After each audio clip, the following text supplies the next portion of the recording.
Good job, Jess. I feel like if I could breathe out of my nose and my mouth, maybe I can catch my breath a little better.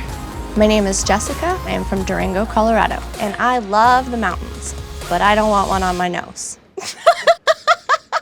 I never had an issue how my nose looked cosmetically. It was more not being able to breathe, and I've had 3 procedures and my issues got worse. Now I'm to the point where I have this cosmetic issue that I've never had, so it was like a double whammy. Look at this. I can completely push my nose in. I never even noticed that. I know, this is awful. I want to come out here and work out with you and like not have to feel like I'm dying. If I try to breathe in this way, there's no air coming in.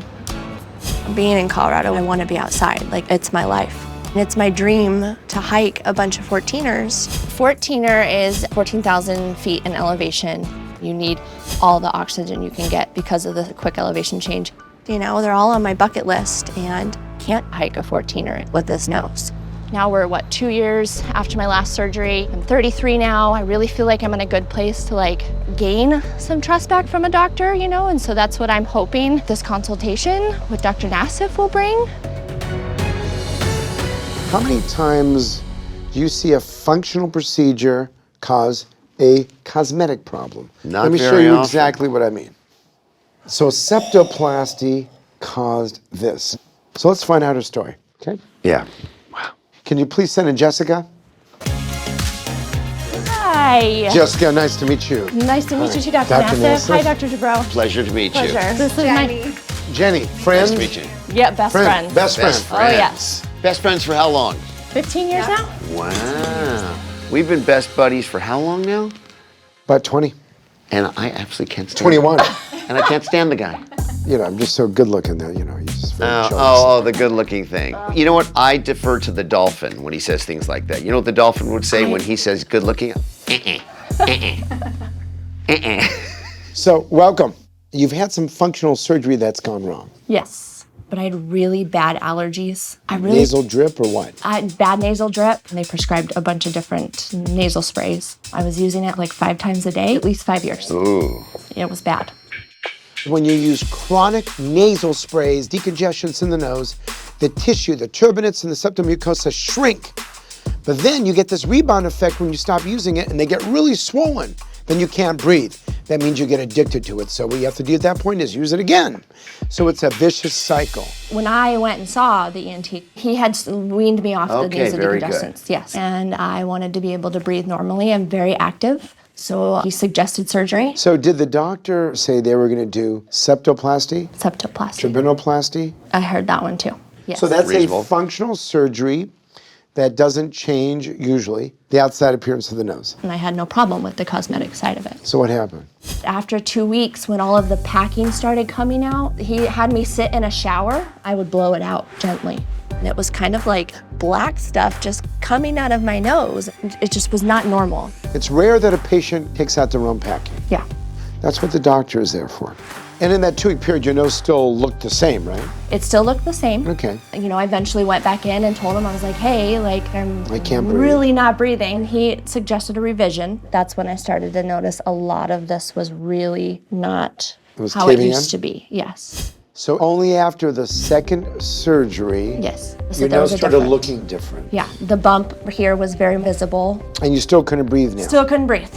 So I ended up going with a new doctor. Was your breathing a little better after that surgery? No, my breathing is still Did your awful. nose change more cosmetically? It just seemed to get a little funkier wave going on.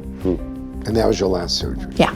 After that 3rd surgery, I fell into a little bit of depression. Just going on a date and eating in front of somebody, having to like breathe through my mouth. When food is falling out of my mouth on a first date, that does not go over well.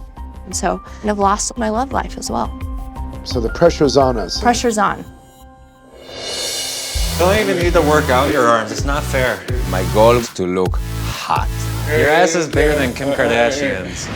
I'm hoping there's a belly button sitting in there. Belly button, I'm coming for you. Is there a belly button beneath this?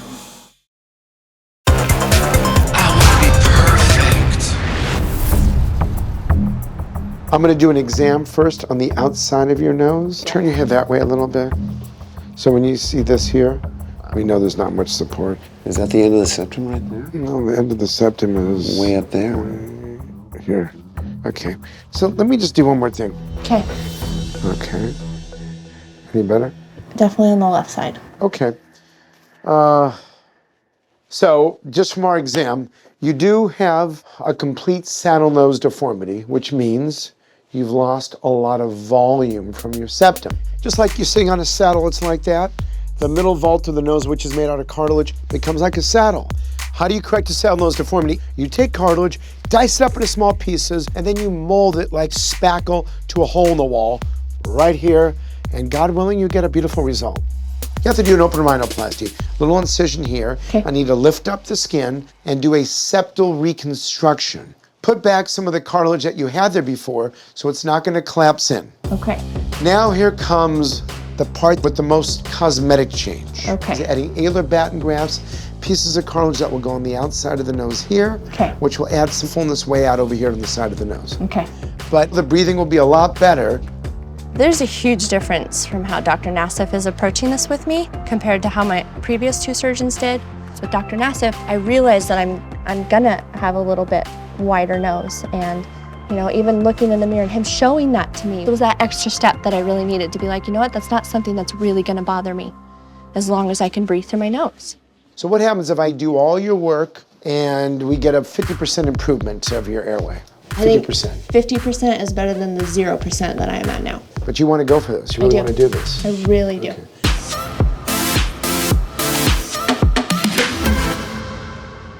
Good morning. How are you? So look that way. As I recall, yeah, you have no support. Push on my nose. Oh, wow. Does that go back? That's crazy. That's what you're going to have. Okay. Because that's rib. If you look at Dubrow, this tip is almost touching his lip. It's like fallen. Okay. Like other parts of his body because he's very old. Yours hasn't fallen. Sure. But if we were 30 years from now, Yeah. your tip would really be full. Yeah, no. So we're going to fix that now. Perfect. The challenge with Jessica's nose is going to be, how much septum is there? We don't know what we're going to find. Only time will tell. When we open up the nose, we'll see.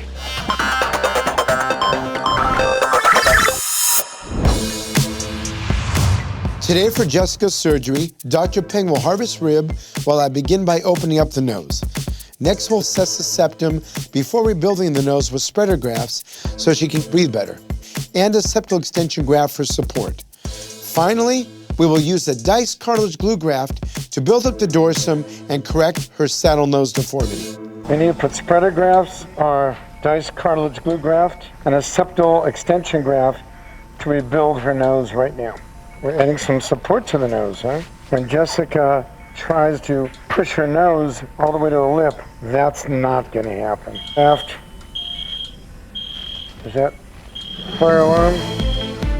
Shauna, someone should go outside. You'll find out what's going on. Shauna? She went outside. Jesus. Oh, hopefully those sirens aren't for us. They might be. Shauna?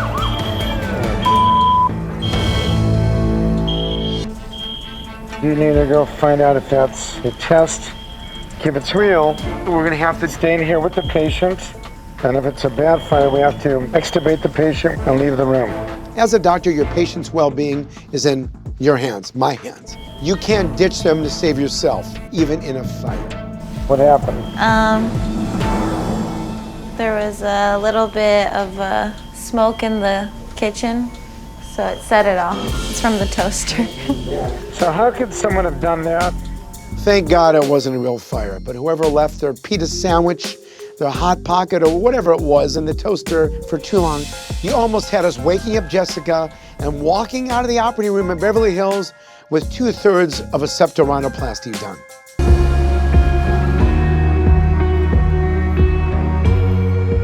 Hello, how are you? Good, how are you doing? Hello, you two. How you doing? I feel good. How's your rib? My rib's good. Can you lift up your shirt and let you see it? Okay, that's good. And you can keep that on. Yep. That's easy. Yep. Put your head back for me.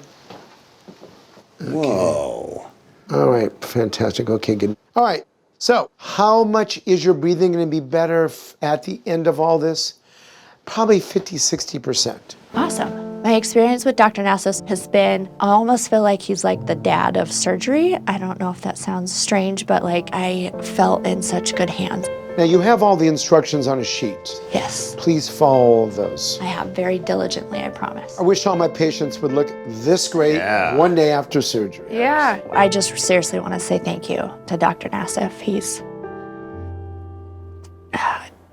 He's made a big impact on my life, so I'm thankful for him. And just being able to have this opportunity is definitely going to change my life. All right, we'll Thank see you you later so on. much, yeah. And this, by the way, I know. you can get rid of My that. jewelry. Yeah, you don't need that. It's my memory. Yeah, thank you. Thanks for coming hiking with me. Yeah. Growing up, I couldn't breathe at all through my nose. I had really bad allergies, and after 3 failed surgeries, I still couldn't breathe. And then the look of my nose was completely destroyed. I was miserable, kind of had given up hope. But now I'm finally able to breathe, and I'm in love with my nose. I catch myself staring in the mirror quite often. Now it's more like, let's go outside, let's do something. I just am enjoying life a lot more than I was. Dr. Nassif is a baller. I'm glad that he Yeah. actually changed your life and helped you. I mean, he's definitely, given me that confidence back. Doesn't collapse anymore. Before my surgery, my nose looked like a Rocky Mountain range, and I just simply couldn't breathe. After 3 failed surgeries, I had lost all my trust in doctors. But now, thanks to Dr. Nassif, my bridge is straight, and my breathing ability has easily gone up 60%. I feel like I could run a marathon. Dr. Nassif and Dr. Dubrow definitely changed my life. I'm actually seeing someone. I feel like Dr. Nassif definitely helped me get a boyfriend. Yay, Dr. Nassif. Your whole profile looks so good. Yeah, So. I feel a lot more comfortable. Jessica hasn't had this type of energy while hiking and running around and jumping in a long time. I think her nose came out perfectly. Break time over. Let's get going. Okay. I didn't get this nose fixed just to sit here all day. Gotta go hike that 14er,